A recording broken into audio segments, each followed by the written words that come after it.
Welcome to my channel! Ayan, bibili tayo ng washing machine sa SM.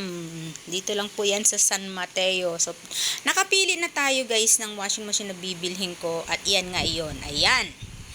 Yan ngayon, kukuha sila ng stock sa stock room nila.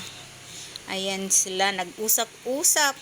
So, habang sila nag-uusap-usap, ako naman ay patingin-tingin din sa ibang mga brand ng mga washing machine. Ganyan. Tingin-tingin lang din kahit may napili na ako. Yan ang yung napili ko, guys. So, kinuha na niya. Nandyan na. So, i-ano na niya. I-demo na niya kung paano. Tinuturo sa akin. Ito yung mga parts ng ating washing machine. Ayan. Yung drain, yung ano pa ba yan? Yan, yung kabuuan. Tinuturo niya yung lagayan ng soap, ng fabric conditioner, yan. At tsaka yung filter. Ayan, diyan, yung tagasala ng mga dumi. Yan, tinuturo niya sa akin kung paano tanggalin ang mga dumi. Yan. Ang galing ni Kuya mag-explain. Talagang maiintindihan mo talaga. At saka naka-on na siya, tinignan lang kung talaga nag-on siya. Okay naman. Ayan ay po. At ngayon, yan. Pinalipat ko yung drain hose sa kaliwa.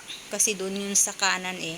Kasi yung nasa kaliwa kasi yung kasi maikli lang yung drain hose. So, pinalipat ko siya kasi doon ang daanan ng tubig sa may bandang kaliwa.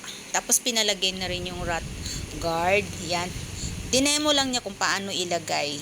So, kami na ang maglalagay niya pagdating sa bahay. So, dinemo lang niya kung paano, ganyan. Plastic lang siya.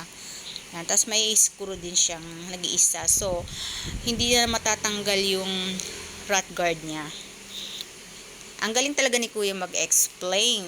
Ayan. Ang bait pa. Friendly pa. So, ayan na. Tinanggal na niya.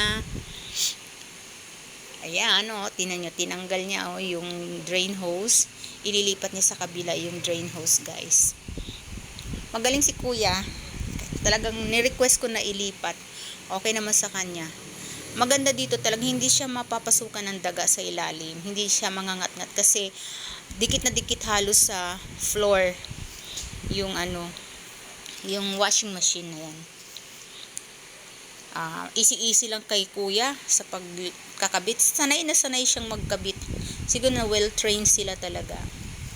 So, ayan na. Tapos na. Nailagay na. Tinakpan na niya yung nasa kanan na pang-drain yung butas dyan. Yan yung takip. So, ayan na guys. So, nagpipirmahan na tayo. Pumirma na tayo. Nagbayad na tayo. Ayan na. So, na nila. Ibabalot na nila at i-deliver na nila ang aking bagong washing machine. Hindi lang washing machine, automatic.